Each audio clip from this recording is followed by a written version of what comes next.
복음성 중에 은혜가 있습니다. 은혜라는 게 있는데, 내가 누려왔던 모든 것들이, 내가 지나왔던 모든 시간이, 내가 걸어왔던 모든 순간이 당연한 것 아니라 은혜여서 모든 것이 은혜, 은혜, 은혜, 이런 찬양이에요. 우리의 큰 불행이 뭐냐면 당연한 게 아닌데 당연한 줄 알고 사는 거예요. 여러분, 지금 우리가 숨 쉬고 있잖아요. 인공호흡 끼고 있는 사람 없죠. 인공호흡 끼려면 어떻게 숨을 쉬어야 돼? 우리는 숨을 그냥 이렇게 표시 안 나겠잖아. 이렇게 쉬는 사람이 있어요, 지금? 그렇게 숨 쉬는 것도 감사한데 인공호흡기 안 끼워도 될 정도로 숨 쉬고 있는 거 당연한 게 아니라니까. 여러분이 뇌에서 지시를 해서 내 몸이 손과 발을 움직일 수 있는 거, 내가 하고 싶은 말을 할 수 있는 거, 내가 또 눈을 뜨고 학교 가는 거, 직장 가는 거, 무엇보다 예배드리고 주일 하는 거 당연한 것 같죠? 아니에요. 우리가 당연한 걸로 착각할 만큼 하나님의 은혜가 큰 거예요. 우리는 의식도 못하고 당연한 줄로 살아갈 만큼 하나님 은혜가 큰 거라니까. 넷플릭스 드라마 중에 다리미 패밀리가 있어요. 여주인공이 다림질하는 게 있잖아요. 그런데 세탁소집 딸인데 이 부모님이 정말 사랑하는 이 딸이 청소년이 되면서 눈이 안 보이기 시작한 거예요. 이런 사람들이 있어요. 어른도 그래요. 눈이 흐려지면서 안 보이는 경우가 있다니까. 애들 중에도 그런 경우가 있단 말이에요. 그런데 시력이 계속 흐려져. 안 보여. 안 보이는데 시력을 완전히 잃기 전에 수술하면 시력을 회복할 수 있다는 거예요. 문제가 뭐예요? 수술비야. 보험 적용이 안 돼. 또 이런 거는 보통 한쪽 눈에 4억씩, 양쪽 눈 수술하는데 8억이 드는 거예요. 우리는 눈 뜨면 보이는 게 당연하잖아요. 여러분은 보이는 걸 감사합니까? 당연하다고 생각을 하니까. 당연한 게 아닌 사람들이 있다니까. 그 드라마의 여주인공 다리미는 눈이 자꾸 점점 안 보여가니까 결국 지팡이를 짚고 다니면서 날마다 우는 거예요. 날 때부터 소경이었으면 덜 답답해. 청소년까지 멀쩡하게 보다가 눈이 안 보이기 시작하면서 지팡이를 짚고 다녀야 되니까 죽을 지경이죠. 그래서 다리미 생각에 누군가 8억을 빌려줘서 자기 집은 1,000만 원 또 만들기 어려우니까 사실 1억을 어떻게 만들어요? 돈이 얼마나 큰데 8억 빌려줘서 눈만 뜨게 해준다면 일평생 감사하면서 눈을 뜰 때마다 보이는 걸 감사하면서 갚겠다고 생각을 했어요. 결국 8억을 들여서 눈을 떴지. 8억이 어떻게 생겼느냐? 할아버지 할머니가 산에를 갔는데 길을 잃은 거예요. 그런데 어떻게 하지? 이러면서 할아버지 할머니가 헤매고 있는데 어떤 조폭이 돈가방을 메고 와서 땅에다 묻는 걸 본 거야. 거기서 할아버지 할머니가 걸렸으면 죽어요. 땅에 묻는 걸 보고 이 조폭이 갔어. 그래서 어떡하지? 저거 그래 가슴이 두근거렸는데 이 조폭이 죽은 걸 알게 된 거야. 그러니까 저 돈을 좀 갖다가 써야 되겠다. 이렇게 해서 그 돈을 나 같아도 갖고 오지.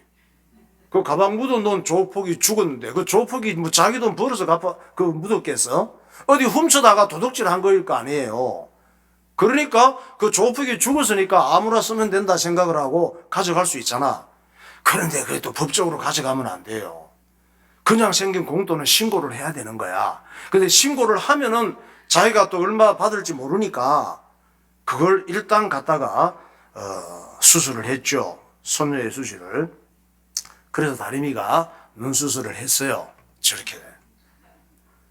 저 못 보고 다녔으면 어쩔 뻔해서 수술하고 눈이 보이는 상황이에요. 저런 일을 안 겪어보면은 보이는 게 당연한 줄 알아요. 당연한 줄 알면 안 돼요. 하나님께서 싫어하셔요. 눈이 떴을 때 보이는 것도 하나님의 은혜라니까. 유럽의 어느 유치원에서 애들한테 세계 7대 불가사의를 가르치고 시험을 봤습니다. 애들이 정답을 다 썼어요. 왜? 세계에서 7대 사람이 이해할 수 없는 이런 불가사의를 열심히 가르쳐서 시험을 보게 했으니까 정답을 다 쓸 수가 있지. 근데 시험 보는 날 그 유치원에 처음으로 출석한 애기가 있었습니다. 얘가 이사를 온 거예요. 이름이 안나예요. 안나는 7대 불가사의를 못 배웠잖아요. 학교에, 그 유치원에서. 그래서 나 7대 불가사의를 배우지도 않았는데 뭘 쓰지 하다가 평소에 안나가 신기하다고 생각하던 거를 7가지 썼습니다. 평소에 신기하다고 생각하는 거. 눈을 뜨는데 볼 수 있는 건 너무 신기한 거야. 어떻게 이렇게 보이지? 그 첫째, 눈으로 볼 수 있는 거. 두 번째, 말소리를 귀로 알아들을 수 있는 게 너무 신기한 거예요. 우리는 당연한 거잖아. 얘는 신기한 거야. 귀로 무슨 소리가 들리고 누가 얘기하는 걸 말을 듣고 이렇게 할 수 있는 게. 세 번째가 내가 하고 싶은 말이 있을 때 말을 할 수 있는 게 너무 신기한 거예요. 얘는. 여러분같이 똑똑한 어른들은 당연한 거지. 네 번째, 내가 손으로 뭔가를 이렇게 만지고 할 때 이게 뭔지 느낄 수 있는 거. 이게 너무 신기한 거예요. 그리고 기분 좋을 때 웃을 수 있는 거.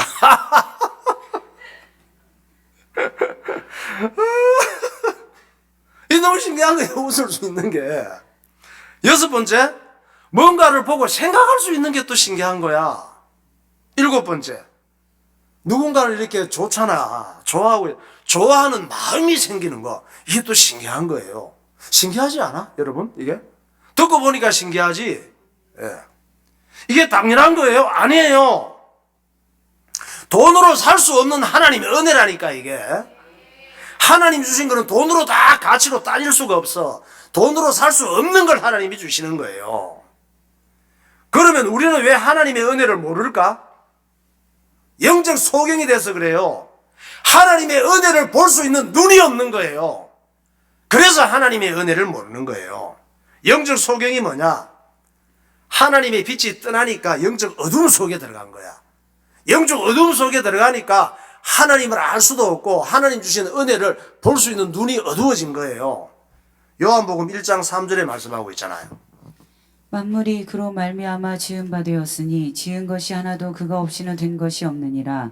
그 안에 생명이 있었으니 이 생명은 사람들의 빛이라. 빛이 어둠에 비치되 어둠이 깨닫지 못하더라. 여기서 빛은 예수님을 말하는 거예요. 그리고 어둠이 뭐예요?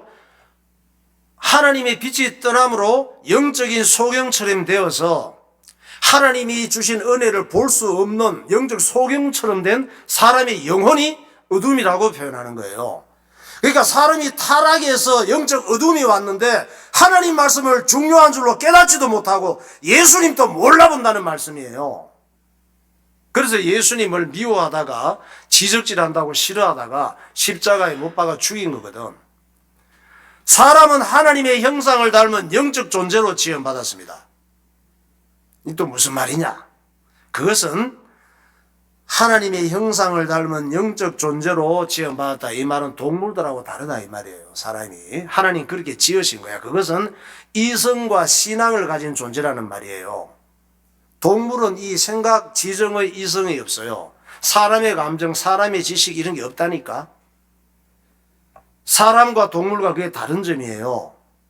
동물이 없는 게 뭐예요? 사람에게 하나님 주신 것이 하나님의 형상을 닮았다. 이 말은 이성과 신앙을 주셨다는 얘기예요. 이성은 영혼의 작용으로 발생되는 인격적인 반응이에요. 막 어려워지기 시작하지 또. 신앙은 뭐냐? 하나님을 찾는 마음을 사람에게 줬어. 그것이 종교가 많이 생기는 이유예요. 뭔가 하나님을 막 찾는, 이게 동물들은 없잖아요. 동물들이 신당 만드는 거 봤어? 동물들이 막 그냥 뭐 신을 찾고 기도하고 이런 거 봤어요? 원숭이 사람 비슷하잖아. 손도 뭐 서갖고 다니고 발도 다 그렇잖아. 원숭이가 이렇게 뭐 예배 드리고 뭐 신을 찾고 우상성경 그런 거 봤어요? 없어. 원숭이 사람하고 비슷하게 생겨도. 그러니까 이성은 영혼의 하나님의 형상을 닮은 영적인 작용으로 발생되는 인격의 반응인데, 신앙은 하나님을 찾는 마음, 내 영혼이 하나님을 찾고 하나님을 믿을 수 있고 하나님께 나를 맡기는 마음이 신앙이라 이 말이에요. 문제가 뭐예요? 문제가 왔어. 사람이 죄 짓고 타락함으로 하나님의 영이 떠나버린 거예요. 영적으로 불구자가 된 거야. 팔이 있어도 불구자가 팔을 못 쓰잖아요. 뇌가 있어도 뇌성 마비가 오면 몸이 지 마음대로 안 움직여서잖아. 영적인 불구자가 됐다 이 말이에요. 죄 짓고 타락함으로. 그래서 이성도, 생각하는 이성도 비정상이 되어서 불구자가 된 거야. 뭔가를 바르게 보고 바르게 생각하고 바르게 판단하는 지혜와 총명이 망가져 버린 거예요. 그래서 어떻게 돼버렸어요? 지가 제일 잘난 줄 알아? 하나님 말씀보다 지가 제일 잘난 줄 알아? 하나님 말씀도 맞느니 틀리느니 지가 판단하고 정죄하고 그래요. 그래서 예수 안 믿는 사람들도 하는 말이 뭐예요? 사람들 사는 꼴을 보니까 다 제 잘난 맛으로 산다 그러잖아. 지가 최고야. 나는 다 맞고 내로남불, 내가 뭐 하면 맞고 로맨스고 멋있는 거고, 딴 사람이 하면 불륜이고, 전부 다 자기중심, 내가 하나님이 되고 자아가 최고 자리에 올라간 거예요. 항공기 잔해 한번 봐요. 얼마 전에 비행기가 저렇게 사고가 나서 박살이 났죠. 원래부터 저렇게 생긴 게 아니에요. 원래 저렇게 만들었어? 아니라니까. 저 항공기 잔해를 보면 원래 어떤 모습인지 찾아볼 수 있나요? 여러분이 기억에 남아있는 걸 없다 하고 저 원래 모습을 알겠어요? 저걸 보고? 저 비행기는 원래 저렇게 생긴 거냐? 아니에요. 원래는 정말 멋있었어요. 저 비행기의 원래 모습을 알려면 어떻게 해야 돼? 설계도를 봐야지. 안팎으로 설계도를 보고 사고 전에 완전하게 만들었던 사고 전의 사진을 봐야 아, 이 비행기가 원래 이랬구나 알 수가 있단 말이에요. 사람도 원래 이렇게 비참하게 살다가 어느 날 죽고 죽은 후에 영원히 지옥 가는 존재가 아니란 말이에요. 인생이 원래 이렇게 사는 거냐? 사는 게 그렇게 즐겁고 행복하고 기대가 돼요? 살고 싶지 않을 때 없어요? 살맛 안 날 때 없어요? 원래 이렇게 사는 거냐? 아니란 말이에요. 사람 사는 거 정말 힘들어. 원래는 정말 멋졌어요. 사람이 마귀에게 쏟고 타락함으로 큰 사고를 당한 거예요. 어느 정도로 사고냐? 완전히 망가진 거야, 저 비행기처럼. 원래 모습을, 형체를 알아볼 수 없을 만큼. 어느 정도로 망가졌느냐? 세상에 혼자 다 잘난 척하고 살아요. 이기적인 게 아주 말로도 알 수가 없습니다. 여러분, 딴 사람은 다 마음에 안 들고 이기적인 것 같고 나한테만 그냥 하나님같이 괜찮은 것 같지. 똑같아요. 알고 보면.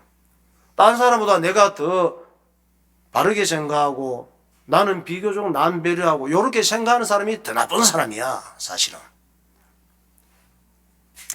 온 세상에 하나님을 알 수 있는 증거가 가득하다고 하는데 하나님을 인정하지 않아요. 맞느니 틀리느니.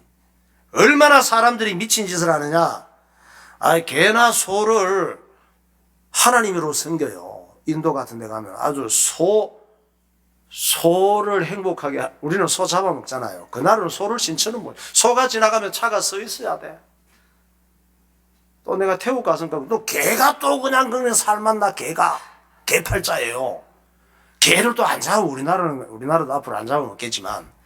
그래서 그냥 개가 있으면 그냥 사람들이 신처럼 저분이 언제 지금 왕 같은 분이 어떤 날 잘못해가지고 개가 됐다. 그럴 수도 있어가지고 개를 그렇게 또 떠받들어요. 우리나라는 어때요?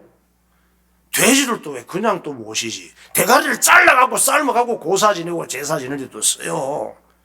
돈까지 막 끼우면서.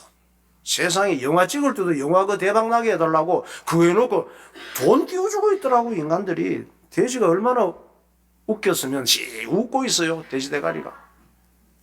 온갖 동물들을 하나님처럼 섬겨요. 어떤 데는 용을 그냥 그려놓고 섬기고. 그뿐이에요. 해를 또 섬겨. 그냥 해 맞이. 해를 뭐 안 맞이. 내가 안 맞으러 간다고 해가 안 올라오나. 평소에도 똑같이 올라와요. 딴 데 가서 해맞아 그럼. 새 1월 1일 가서 난리야. 그렇게 밤새 오면서 달을 보고 저라고. 우리 동네에서도 전에 시골에서 비봉산이라고 높은 산이 그거 막 정월 대보름이 되면 사람이 잔뜩 올라가. 제일 먼저 보고 소원 빌면 소원 이루어진대. 누가 제일 먼저 갔는지 누가 알아? 그보다 더 높은 산에 올라가 있는 사람도 있을 거 아니에요. 거기다 뭐 또 별 보고 절을 하고 소원을 빌고 그래요. 그뿐이에요. 아주 멋있어 보이는 내 마음에 감동이 되는 우라만 이런 큰 바위에다가 또 조각을 해. 조각을 해서 이게 하나님이야 그럽니다. 큰 고목나무 이런 걸 또 그 막 섬기고 잘생긴 나무를 잘라갖고 온갖 신상을 만들어서 지가 하나님을 만들어서 섬겨요. 미친 거 아니에요? 미친 거지. 하나님께서 하지 말라는 짓만 골라서 해요. 영적으로 하나님이 영이 떠나니까 좋은 게 뭔지 나쁜 게 뭔지 뭐가 맞는지 틀리는지 분별력이 없어진 거예요. 내 좋은 게 좋은 거야. 내 좋은 게. 내가 하나님 자리에 앉아 있어가지고. 로마서 1장 20절 보세요. 창세로부터 그의 보이지 아니하는 것들 곧 그의 영원하신 능력과 신성이 그가 만드신 만물에 분명히 보여 알려졌나니 그러므로 그들이 핑계하지 못할지니라. 하나님을 알되 하나님을 영화롭게도 아니하며 감사하지도 아니하고 오히려 그 생각이 허망하여지며 미련한 마음이 어두워졌나니 스스로 지혜 있다 하나 어리석게 되어 썩어지지 아니하는 하나님의 영광을 썩어질 사람과 새와 짐승과 기어다니는 동물 모양의 우상으로 바꾸었느니라. 혼자 지혜 있다 그러고 잘난 체 하는데 새보다 못해. 돼지대가리도 못해요. 인간 상태가 그런 상태가 됐다는 걸 얘기하는데 이것이 영혼이 죽은 죄인의 상태란 말이에요. 그래서 하나님께서 사람의 죽은 영혼을 살리기 위해서 예수 그리스도를 보내주신 거예요. 그리고 우리가 하나님의 영이 떠나서 미쳤다는 걸 알게 하시기 위해서 성경을 주신 거예요. 저 얘기하고 계시잖아. 성경을 통해서. 우리가 예수님이 누구신지 알고 내 마음을 열고 받아들이면 예수님의 영이 내 안에 오시는 거예요. 그 사람을 거듭 태어났다. 하나님의 자녀로 거듭 태어났다. 하나님의 자녀가 되었다. 영생을 얻었다. 말씀하는 거예요. 요한복음 1장 12절. 영접하는 자 곧 그 이름을 믿는 자들에게는 하나님의 자녀가 되는 권세를 주셨으니 육으로 난 것은 육이요 영으로 난 것은 영이니 내가 네게 거듭나야 하겠다 하는 말을 놀랍게 여기지 말라. 하나님이 세상을 이처럼 사랑하사 독생자를 주셨으니 이는 그를 믿는 자마다 멸망하지 않고 영생을 얻게 하려 하심이라. 예수님을 믿고 하나님의 자녀로 거듭나면 어떻게 되느냐? 내 안에 임하신 성령님께서 이상하게 자꾸 예수 믿는 삶을 살게 하셔요. 내 마음대로 좀 살도록 놔두면 좋겠는데 내 마음에 자꾸 예수 믿는 삶을 살도록 이렇게 움직이신다니까 그거를 은혜라고 하는 거예요. 그러니까 진짜 복받은 사람이 누구냐? 예수 믿고 예배드리고 내가 좋든지 싫든지 하나님 말씀 따라 순종하며 사는 사람이 가장 복받은 사람이에요. 내가 똑똑하고 잘나서 예수 믿게 된 게 아니라니까. 하나님의 은혜가 내게 임해서 불가항력적으로 내가 주님 앞에 예배할 수 있는 하나님의 백성이 된 거예요. 예수 믿고 영혼이 살아나면 어떻게 되느냐? 내 마음과 생각과 이성까지도 상태가 좋아져요. 어떻게 좋아지느냐? 상태가 약간 더 인간다워져. 저는 예수 안 믿었으면 인간 아니었을 거예요. 그런데 말씀을 깨닫고 은혜 받고 주의 일을 하면서 요만한 정도가 된 거야 이제. 진짜 그렇습니다. 지구 위에는 수많은 국가들이 있습니다. 사라진 국가들도 참 많아요. 그 국가들 중에 하나님께서 직접 개입해서 세운 국가가 오직 이스라엘이란 말이에요. 이스라엘은 이삭의 아들 야곱의 이름이에요. 이름을 바꿔주셨어. 저와 여러분들도 이름이 바뀐 거예요. 하나님의 자녀로. 예수 믿고 구원받은 아무개로 이름이 바뀐 거예요. 하나님께서 직접 개입해서 세운 나라가 이스라엘인데 이스라엘을 세우기 위해서 맨 처음으로 불러낸 사람이 누구냐? 아브라함이란 말이에요. 아브라함을 어디에서 불러냈어요? 메소포타미아, 문명의 발상지, 인간의 시작이 그 에덴 동산 그쪽이란 말이에요. 거기에서 갈대아 우르에서 불러냈습니다. 아브라함과 그 후손들을 통해서 구약 성경과 신약 성경을 기록하게 하시고 유대인의 후손으로 예수님을 보내주신 거예요. 계속 예언한 이 말씀이 이루어진 거예요. 창세기 12장 1절에 아브라함을 부르던 말씀이 나와 있죠. 여호와께서 아브라함에게 이르시되 너는 너의 고향과 친척과 아버지의 집을 떠나 내가 내게 보여줄 땅으로 가라. 내가 너로 큰 민족을 이루고 내게 복을 주어 내 이름을 창대하게 하리니 너는 복이 될지라. 너를 축복하는 자에게는 내가 복을 내리고 너를 저주하는 자에게는 내가 저주하리니 땅의 모든 족속이 너로 말미암아 복을 얻을 것이라 하신지라. 예, 아브라함이 자기 아버지가 우상을 만들어 파는 사업이 그때는 최고 대박 나는 사업이었어요. 그러니까 그런 집안에서 하나님의 복 받을 이유가 하나도 없었어. 근데 하나님께서 누군가를 끄집어내야 되는데 아브라함을 불러내신 거예요. 이 시대 속에 누군가를 하나님께서 말씀을 성취하는 도구로 불러내야 되는데 저와 여러분을 이 자리에 앉아있게 하신 줄 믿으시기 바랍니다. 그러니까 이스라엘을 만들기 위해서 아브라함을 불러내셨는데 이스라엘의 모든 역사는 예수님이 자기를 나타내시는 역사란 말이에요. 성경은 뭐냐? 예수님을 설명하는 책이에요. 또 이스라엘 민족에게 하신 모든 말씀은 내게 하는 말씀이란 말이에요. 모든 인류에게 하시는 말씀이란 말이에요. 이스라엘 민족에게 하시는 말씀은. 그러니까 사람은 예수 믿는 게 가장 중요해요. 돈과 세상 재미에 미쳐 살면 안 돼요. 그거는 마귀에게 붙잡힌 속는 삶이란 말이에요. 예수님은 죄인 된 나를 의인 되게 하시는 분이에요. 예수님은 마귀를 이기게 하십니다. 악한 마귀가 하는 일은 믿으면 안 될 걸 믿게 만들어요. 저렇게 우상을 섬기고 점을 치고 운명을 따라가고 하는 게 뭐예요? 믿으면 안 될 걸 믿게 하는 거니까 마귀가 하는 일이에요. 속는 거예요. 마귀는 따라가면 안 될 걸 자꾸 따라가게 만들어요. 따라가면 안 될 걸 따라가면 망해요, 인생이. 사랑하면 안 될 걸 사랑하게 만들어요.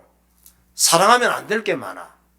여러분 생각해 내가 따라가면 안 될 게 뭔지, 사랑하면 안 될 걸 따라가고 있는지 생각해 보시라니까. 마귀의 늪에 빠지는 거란 말이에요.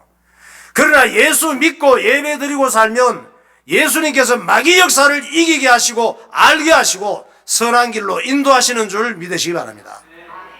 주님만의 나의 손 산소망 찬양하겠습니다.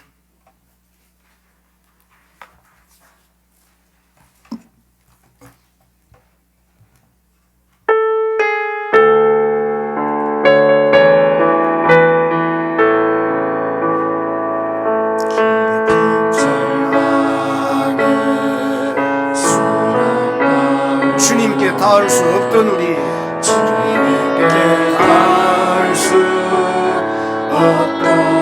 어두운 밤중에 하늘을 향해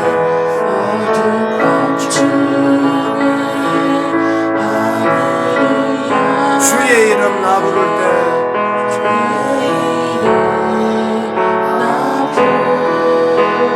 어둠을 뚫고 오신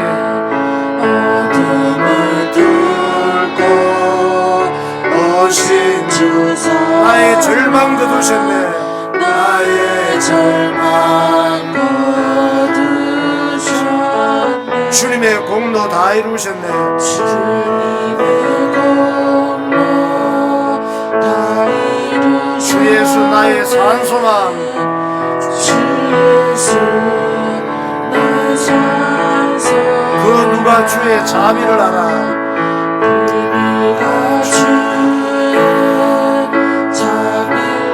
한없는 은혜 청량할까.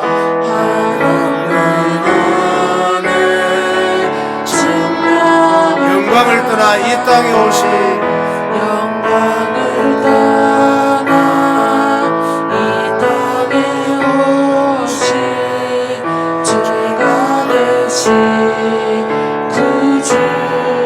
주의 십자가 내게 말하네. 주의 십자가 내게 말하네. 영원히 난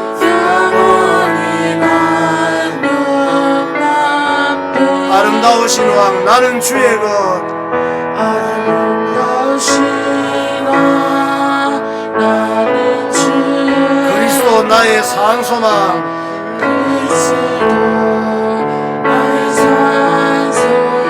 할렐루야. 할렐루야 주를 찬양하여라 할렐루야 자유케 제 저주 끊으신 죄의 저주 끊으신 주께 구원이 있도록 주 예수 나의 산소. 할렐루야. 할렐루야 주를 찬양하여라 할렐루야 자유케 죄의 저주 끊으신 죄의 저주 끊으신 주께 구원이 있도록 주 예수 나의 산소망. 아멘. 자, 오늘 이 본문은 예수 믿는 그리스도인들이 신앙생활을 어떻게 해야 하는지를 가르치고 있습니다. 그냥 교회만 다니는 종교생활이 아니라 예수 믿는 그리스도인으로서 신앙생활을 어떻게 해야 되는지 알고 해야 될 거 아니에요. 기드온이 미디안군하고 싸우기가 겁이 났잖아요. 왜? 미디안의 식민지인데 자기들이 군사적인 것이나 무기적인 것이나 준비할 여력이 전혀 안 되게 만들어요, 미디안이. 그런데 하나님께서 기드온을 불러서 미디안과 싸우라고 하니까 죽는 게 뻔한데 어떻게 싸워요? 그러니까 겁이 나서 하나님 앞에 표적을 보여달라고 하는 거야. 표적을 보여주셔야 내가 믿고 나갈 거 아니에요. 그래서 하나님께서 기드온이 원하는 대로 표적을 보여줬잖아요. 원하는 대로 표적을 보여주니까 할 말이 없지. 그래서 어쩔 수 없이 순종하고 군대를 모아요. 이스라엘 각 지파에다가 사람을 보내서 미디안군하고 지금 싸우라고 하나님께서 나를 불러내셨는데 군사로 지원할 사람은 오너라. 기도원 마음은 어때? 안 왔으면 좋겠지. 안 오면 지도 그 전쟁하러 안 가면 될 거 아니야. 그래도 올라면 아예 또 많이 오든지 아예 안 오든지 어설프게 32,000명이 온 거예요. 그런데 하나님께서 너무 많다는 거야. 뭐가 많아? 미디안 군대는 몇 명? 13만 5천 명. 무기는 그 당시에 첨단 무기. 그런데 두 차례나 많다 그러면서 300명만 남기는 거예요, 하나님께서. 참 이해 안 될 때가 많아. 이 300명도 남고 싶어서 남은 게 아니에요. 얼쩡얼쩡거리다가 도망갈 기회를 놓친 거야. 하나님께서 얼쩡거리게 만들어서 다 가고 나니까 자기들이 숫자 세어보니까 300만. 띵한 놈들만 남은 거예요. 빨리 도망 안 가고. 기도는 하나님 하시는 일이 이해가 안 되는 거예요. 지금 이거 싸우라는 거예요? 여러분이 기도원 같으면 죽으라는 거야, 죽으라는 거지. 하나님은 왜 내가 필요한 건 안 채워주시고 있는 것마저 다 없애시냐? 안 그래요? 내가 하나님 앞에 달라고 요구하는 게 있는데 달라고 요구했더니 있는 것까지 뺏어가시는 이런 경우가 있어요. 기도원에게 그거를 지금 보여주신 거예요. 거기다가 싸우지 말라고 그러면 좋겠는데 한밤중에 적진에 또 들어가라네. 스파이로 들어가서 적군들 하는 얘기를 듣고 오라는 거예요. 그거 전쟁하는데 도움이 돼요, 적군 얘기 듣고 오는 게. 근데 어제 그걸 하라는 거야. 지금 이제 안 갈 수가 없어. 사사기 7장 9절. 그 밤에 여호와께서 기드온에게 이르시되 일어나 진영으로 내려가라. 내가 그것을 내 손에 넘겨주었느니라. 만일 내가 내려가기를 두려워하거든 내 부하 부라와 함께 그 진영으로 내려가서 그들이 하는 말을 들으라. 그 후에 내 손이 강하여져서 그 진영으로 내려가리라 하시니 기드온이 이에 그의 부하 부라와 함께 군대가 있는 진영 근처로 내려간즉. 네. 이제 이미 표적도 보고 하나님 앞에 불순종하는 거는 겁이 나서 불순종을 못해. 그래서 적진에 들어갔잖아요, 밤에. 가니까 보처들이 있잖아요. 보처들이 있으니까 눈치를 보면서 또 안으로 들어가 보려고 숨어서 상황을 보고 있었지. 그런데 이 두 명이 꿈 얘기를 하는 거예요. 보리떡 한 덩어리가 둘둘 굴러오더니 미디안군 장막을 쳤는데 이 장막이 군사용 장막이 다 부서지더라는 거예요. 그런데 이 꿈 얘기를 들은 동료 병사가 또 해몽을 하네. 성령 충만이 임했나 봐. 해몽으로 뭐라고 하느냐. 이 꿈은 기드온의 하나님이 기드온을 통해서 미디안군을 쳐서 이기는 걸 보여주는 꿈인 것 같다. 이렇게 얘기한 거야. 이 꿈 얘기를 듣고 기드온의 정신이 번쩍 들고 믿음이 확 생기는 거예요. 미디안 군들은 보리떡의 의미를 몰라.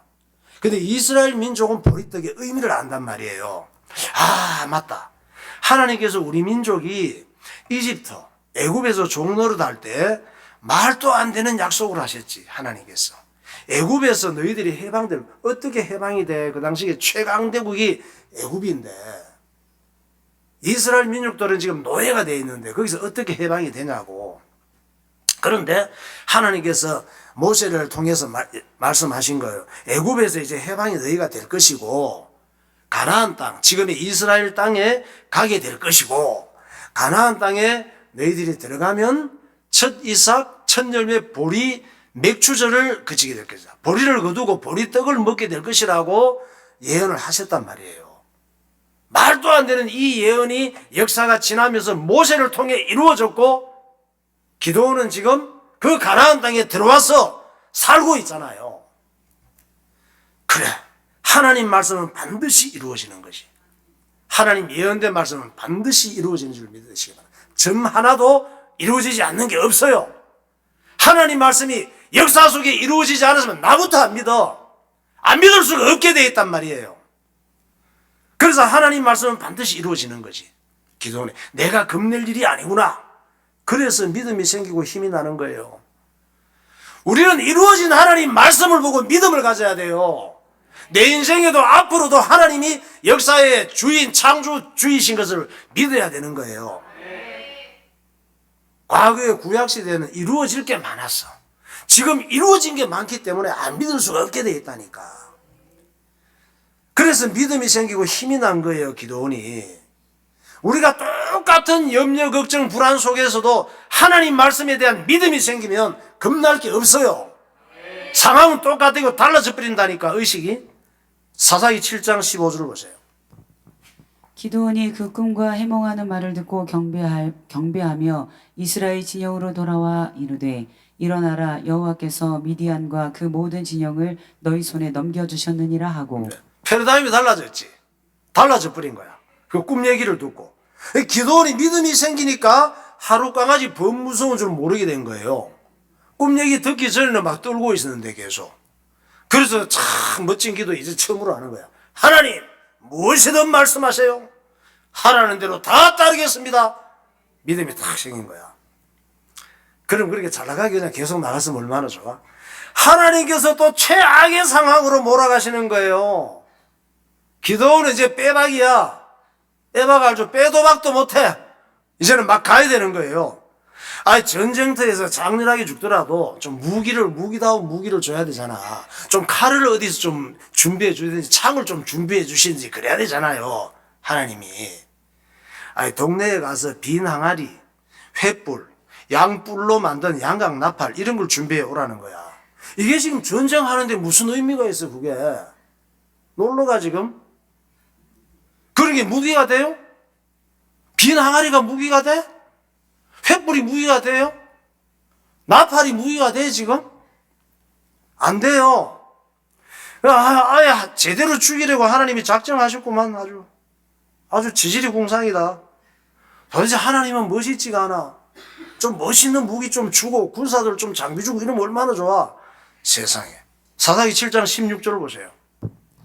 300명을 세 대로 나누어 각 손에 나팔과 빈 항아리를 들리고 항아리 안에는 횃불을 감추게 하고. 저게 지금 전쟁하는 무기예요?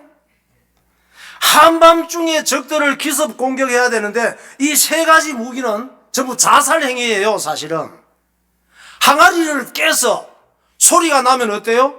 내가 여기 있어, 나 죽이시오 알리는 거지. 그렇잖아. 지금 숨어서 조용조용 기습 공격을 해야 되는데 항아리를 깨면 되냐고, 이게 지금. 지금 왜 안 그래? 기습 공격인데. 그러면 또 횃불은 어때? 횃불 켜면 우리 여기 있으니까 나 죽이러 오시오 이거잖아. 항아리 속에 횃불이 깨지는 거 소리만 들어도 다 지금 정체가 발각되는데 횃불까지 나오면 완전히 죽이러 오라는 거지. 불 밝혀주는 거지. 양강 나팔은 또 어때요? 마마마마 불면은 우리 여기 모여있으니 죽이러 오시오 이 얘기잖아. 세 가지다. 지금 무기가 지금 줄라면 300명밖에 안 남겨서면 첨단 미사일을 줘야 될 거 아니에요. 소리도 없이 가서 때리는 거. 한 개 터지면 핵폭탄 같은 거 다 죽어버리는 거 이런 걸 줘야지. 그래야 한번 해볼만 하잖아. 아니 뭐 지금 동네 얘기들 전쟁 놀이 하시는 줄 아시나 봐요. 하나님께서. 근데 기도원이 드디어 미쳤나 봐요. 뭐라고 해요? 이걸 구해 와가지고 전부 다 한 사람 300명이 들려주고 나서 내 하는 대로 하라는 거야. 지금 나 따라오라는 거야. 나만 보고 내 하는 대로 하래. 드디어 하나님이 영에 붙잡혔나 봐. 아니면 하나님이 영에 붙잡혔는 게 미쳤던가 둘 중에 하나야 지금. 사사기 7장 17절 보세요. 그들에게 이르되 너희는 나만 보고 내가 하는 대로 하되 내가 그 진영 근처에 이르러서 내가 하는 대로 너희도 그리하여 나와 나를 따르는 자가 다 나팔을 불거든 너희도 모든 진영 주위에서 나팔을 불며 이르기를 여호와를 위하라 기드온을 위하라 하라 하니라. 저런 전쟁 전략이 어디 있어요? 저게 신화가 아니에요. 동화 아니에요. 실제적인 사건이에요. 역사예요. 기드온이 이스라엘 군인들에게 이 한 저 말은 예수님께서 우리 그리스도인들에게 하시는 말씀이잖아요. 예수님께서 제자들과 우리 그리스도인들에게 하시는 말씀이 뭐예요? 니네 생각, 니네 계획, 니네 계산 똑똑하지만 다 버리라 그러잖아요. 그런 거 필요 없어. 염려 걱정 다 버려. 겁내지도 말고 나만 보고 나만 따라와 그러시잖아요. 왜? 전쟁은 니네가 하는 게 아니야. 니네는 이 세상과 죄와 마귀를 이길 수가 없어. 나를 따라오면 네가 싸울 전쟁 내가 해줄게. 이 말씀이에요. 이게 믿음이에요. 마태복음 16장 24절을 보세요. 이에 예수께서 제자들에게 이르시되 누구든지 나를 따라오려거든 자기를 부인하고 자기 십자가를 지고 나를 따를 것이니라. 누구든지 제 목숨을 구원하고자 하면 잃을 것이요 누구든지 나를 위하여 제 목숨을 잃으면 찾으리라.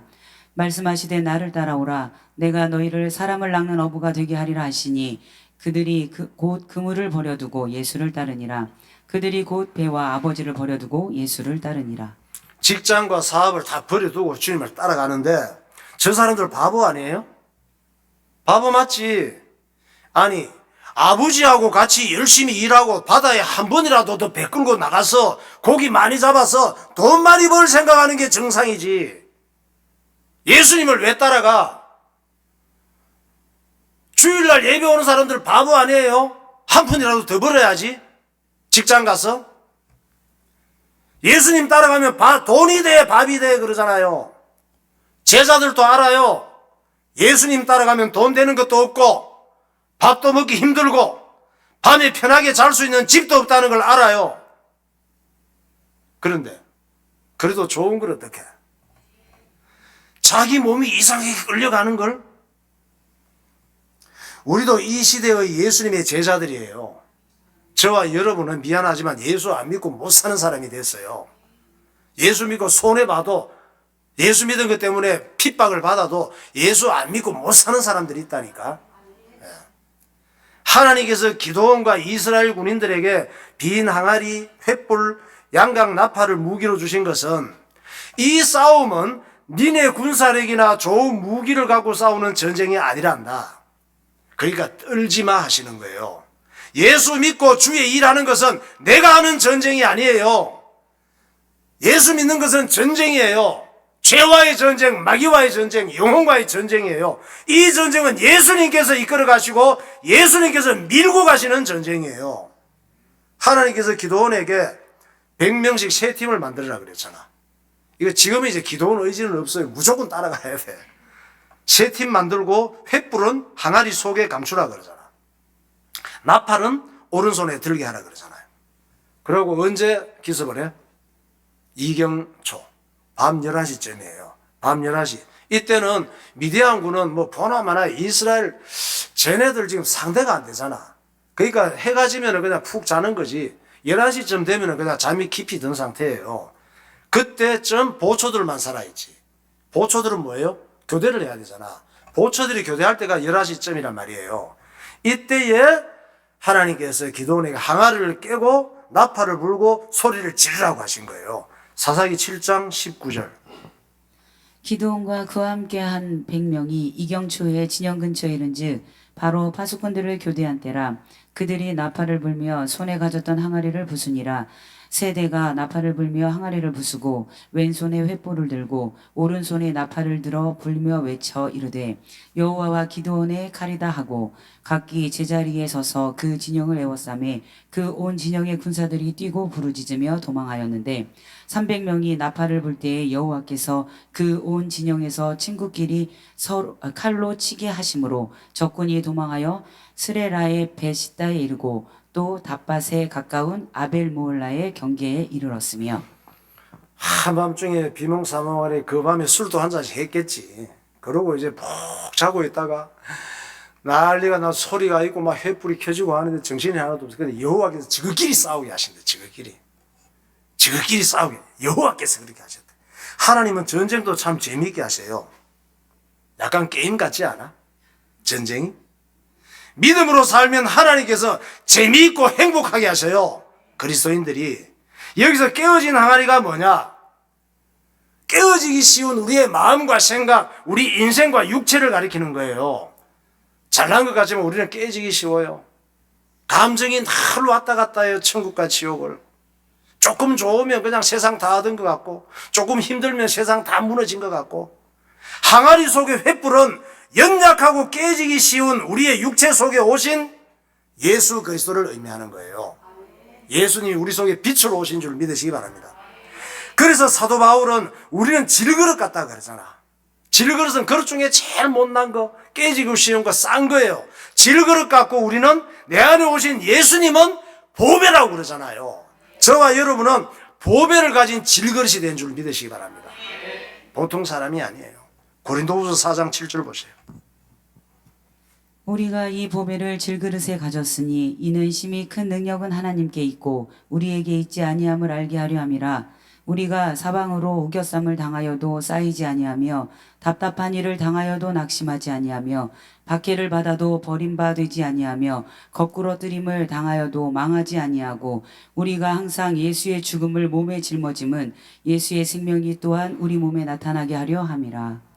우리랑 답답한 일, 죽여질 일, 우겨 쌈을 당할 일, 낙심할 일 많은데 걱정할 거 없어요. 주님께 보배 되신 주님께서 내 안에 계시기 때문에 나만 깨지면 돼. 이 질그릇 항아리 붙들고 살면 나 깨지고 내 안에 주님이 나타나시면 된단 말이에요. 우리가 예수 믿고 구원받은 것, 오늘 또 예배드리고 주의 일하는 것 당연한 것 아니에요. 하나님의 큰 은혜를 입은 하나님의 자녀이고 십자가의 군사인 줄 믿으시기 바랍니다. 네, 기도하겠습니다.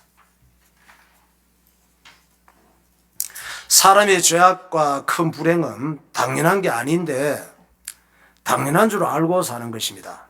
인간은 숨쉬고 사는 동안 하나님의 은혜를 모르고 교만하게 살다가 죽은 후에야 하나님의 은혜임을 깨닫게 됩니다. 하나님께서는 사람을 이성과 신앙을 가진 영적 존재로 지으셨습니다. 그러나 인간 속에 죄가 들어오므로 하나님의 영은 떠나고 어둠이 되었습니다. 예수 그리스도를 알고 내 마음을 열고 믿으면 예수님의 영이 내 안에 들어오십니다. 내 안에 들어오신 성령님은 자꾸만 예수 믿는 삶을 살게 하십니다. 이스라엘의 모든 역사는 예수님이 자신을 나타내는 역사입니다. 본문 사사기는 그리스도인들이 신앙생활을 어떻게 해야 하는지를 가르칩니다.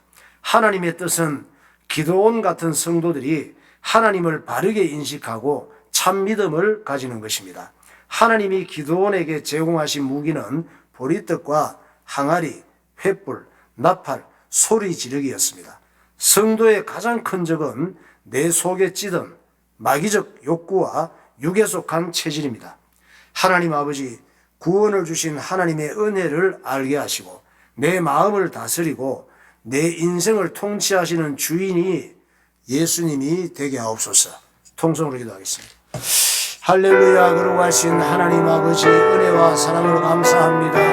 오늘도 어리석고 문제 많은 우리들, 내가 하나님 자리에 앉아서 말 못하게 이기적이며 교만한 우리들 하나님께서 불쌍히 여기시고 내가 싸우는 이 싸움이 내가 싸울 수 있고 이길 수 있는 싸움이 아니라 하나님께서 우리에게 주신 영적 싸움인 것을 기억하게 하시고 주님이 주인된 삶이 되게 하시고 주님의 통치를 받게 하시고 주님 말씀을 붙잡고 승리하는 삶을 살아갈 수 있도록 주께서 인도하여 주시옵소서. 성령의 지혜를 허락하시고 하나님 말씀으로 무장하게 하시고 구원의 복을 누리게 하여 주옵소서. 예수 그리스도 이름으로 기도하옵나이다. 하나님 아버지 은혜를 감사합니다. 우리가 예수 믿고 구원받고 믿음으로 사는 것은 내가 죄와 세상과 어둠을 이기는 싸움이 아니라 내 안에 성령으로 오신 주님께서 싸우는 싸움임을 알게 하시고 항아리와 질그릇 같은 내가 딱딱하게 주님을 싸고 주님이 나타나지 않는 실패하는 신앙생활을 되지 않게 하시고 내 자아가 깨어지게 하시고 주님께서 나를 통해서 역사하시는 신앙생활 되게 하여 주옵소서. 예수 그리스도 이름으로 기도하옵나이다. 아멘.